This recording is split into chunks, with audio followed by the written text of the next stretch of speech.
Assalamualaikum warahmatullahi wabarakatuh. Sahabat filah yang dirahmati Allah. Pernahkah antum merasa marah? Tentu pernah. Ya, marah itu emosi yang sangat manusiawi. Bahkan Rasulullah Shallallahu Alaihi Wasallam pun pernah menunjukkannya saat prinsip-prinsip agama dilanggar. Namun, seringkali kita diajarkan untuk menekan amarah, menganggapnya sebagai sesuatu yang buruk dan harus dihilangkan. Kita takut dicap pemarah, tidak sabaran, atau kurang beriman. Padahal, jika kita lihat lebih dalam, marah itu seperti api. Jika dibiarkan liar, ia bisa membakar habis semua kebaikan, merusak hubungan, dan bahkan menggerogoti kesehatan fisik dan mental kita. Tapi, jika kita bisa mengendalikannya, api yang sama bisa menjadi sumber energi yang luar biasa. Ia bisa menghangatkan, menerangi, dan menjadi bahan bakar untuk melakukan perubahan besar dalam hidup kita. Hari ini, insya Allah kita akan belajar bersama bagaimana cara mengubah energi marah yang seringkali destruktif ini menjadi sebuah kekuatan konstruktif. Bukan dengan menekannya, tapi dengan memahaminya dan mengarahkannya ke jalan yang diridhai Allah. Ini adalah langkah pertama dalam perjalanan pengembangan diri kita sebagai seorang muslim. Coba kita ingat-ingat lagi, kapan terakhir kali kita merasa sangat marah? Mungkin saat terjebak macet, padahal sedang terburu-buru. Atau saat ada yang berkomentar tidak enak tentang kita di media sosial. Atau mungkin ketika melihat ketidakadilan terjadi di depan mata kita. Apa yang kita rasakan saat itu? Jantung berdebar kencang, napas jadi pendek, tangan mengepal, dan rasanya ingin meledak. Itu adalah sinyal dari tubuh dan jiwa kita bahwa ada sesuatu yang tidak beres. Ada batas yang dilanggar. Ada nilai yang kita pegang teguh sedang diusik. Mengakui perasaan ini adalah langkah pertama dan terpenting. Jangan langsung menghakimi diri sendiri. Astagfirullah. Kenapa aku marah begini? Coba ganti dengan, ya Allah, aku sedang merasa marah saat ini. Aku mengakui perasaan ini. Dalam Islam, kita diajarkan untuk mengelola amarah. Ingat hadis terkenal dari Abu Hurairah radhiyallahu anhu. Ketika seorang laki-laki berkata kepada Nabi SAW, berilah aku wasiat. Beliau bersabda, janganlah engkau marah. Lelaki itu mengulanginya beberapa kali, namun Nabi tetap bersabda, janganlah engkau marah.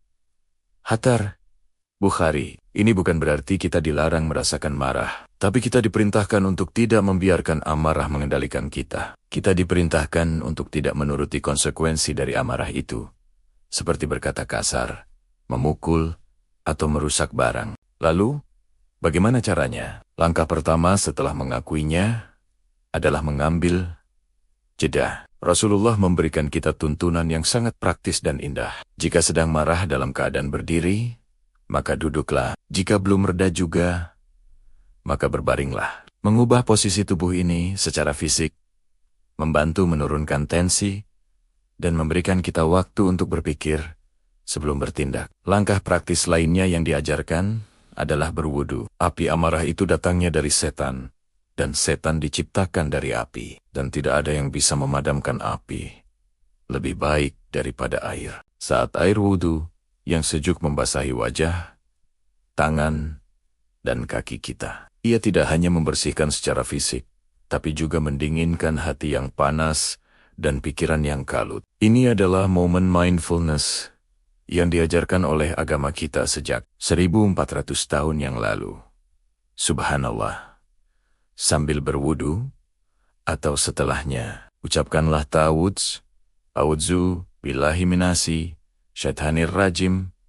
Aku berlindung kepada Allah dari godaan setan yang terkutuk. Dengan ini, kita mengakui bahwa lonjakan emosi ini bisa menjadi pintu masuk setan untuk membisikkan keburukan. Kita memohon perlindungan kepada Yang Maha Kuat untuk menolong kita. Sekarang, setelah kita lebih tenang, mari kita masuk ke inti pembahasan kita. Mengubah energi. Setelah api berhasil kita kendalikan, saatnya kita manfaatkan panasnya. Tanyakan pada diri sendiri, apa akar dari kemarahanku ini? Nilai apa yang sedang dilanggar? Ketidakadilan apa yang membuatku terusik? Misalnya, antum marah karena melihat sampah menumpuk di lingkungan sekitar. Energi marah ini, jika hanya diluapkan dengan mengomel, tidak akan mengubah apa-apa.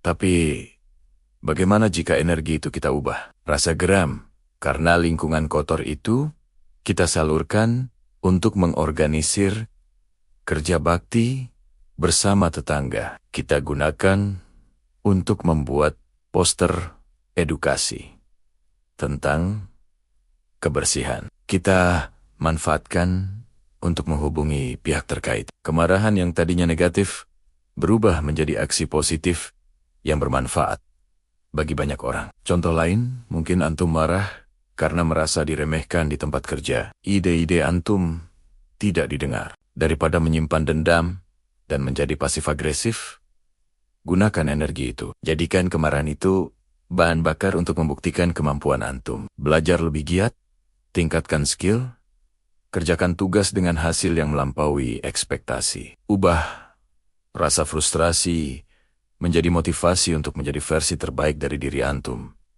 Buktikan dengan karya, bukan dengan amarah. Bahkan dalam skala yang lebih besar, sejarah Islam penuh dengan contoh bagaimana kemarahan yang benar menjadi pendorong perubahan. Kemarahan para sahabat melihat penindasan terhadap kaum muslimin di Mekah menjadi bahan bakar hijrah dan perjuangan.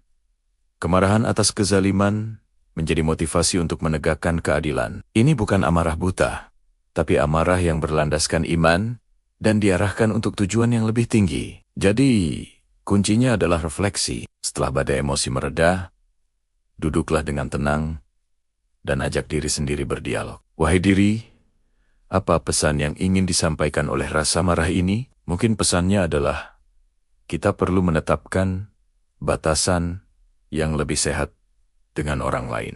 Mungkin pesannya adalah kita perlu lebih vokal dalam menyuarakan kebenaran. Mungkin pesannya adalah kita perlu lebih peduli dengan lingkungan sekitar. Anggaplah kemarahan itu sebagai alarm. Alarm kebakaran tidak kita pukul sampai hancur, bukan? Kita berterima kasih pada alarm itu karena telah memberitahu adanya bahaya. Lalu kita segera mencari sumber api dan memadamkannya. Begitu pula dengan amarah. Ucapkan terima kasih pada perasaan itu karena telah memberikan sinyal, lalu cari akarnya dan ubah menjadi sesuatu yang konstruktif. Proses ini tentu tidak mudah dan tidak instan. Butuh latihan, kesabaran, dan pertolongan dari Allah.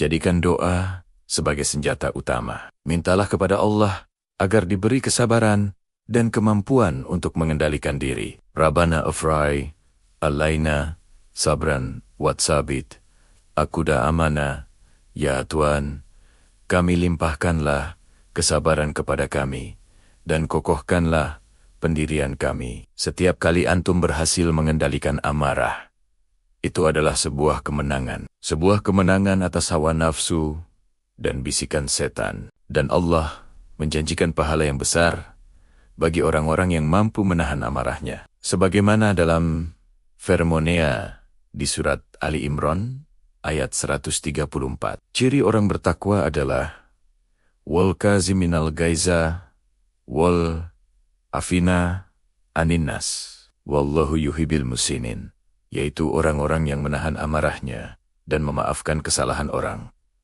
Dan Allah menyukai orang-orang yang berbuat kebaikan. Menahan amarah di sini bukan berarti memendamnya hingga menjadi penyakit hati, tapi mengendalikannya, tidak meluapkannya secara membabi buta, lalu melengkapinya dengan level yang lebih tinggi, yaitu memaafkan. Dan puncaknya adalah berbuat baik ihsan, bahkan kepada orang yang membuat kita marah. Betapa indahnya ajaran Islam.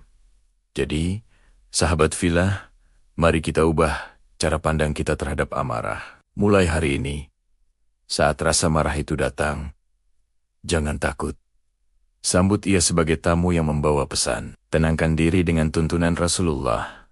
Ubah posisi, berwudu, berta'awudz. Setelah tenang, gali pesannya. Lalu, jadikan energi panasnya sebagai bahan bakar untuk menjadi pribadi yang lebih baik, untuk menciptakan kebaikan di sekitar kita, dan untuk lebih mendekatkan diri kepada Allah Subhanahu wa Ta'ala. Ubah energi destruktif menjadi motivasi konstruktif. Ubah kemarahan menjadi kekuatan. Insya Allah, dengan begitu, kita tidak hanya akan merasakan kedamaian dalam diri, tapi juga menjadi agen perubahan positif bagi umat. Terima kasih sudah menyimak hingga akhir. Semoga apa yang kita bahas hari ini membawa manfaat dan menjadi pengingat bagi saya pribadi dan juga bagi sahabat semua. Jangan lupa untuk like, komen, dan share video ini agar kebaikannya bisa tersebar lebih luas. Dan tentunya, subscribe channel ini agar kita bisa terus belajar bersama dalam perjalanan kita menjadi hamba Allah yang lebih baik. Wassalamualaikum warahmatullahi wabarakatuh.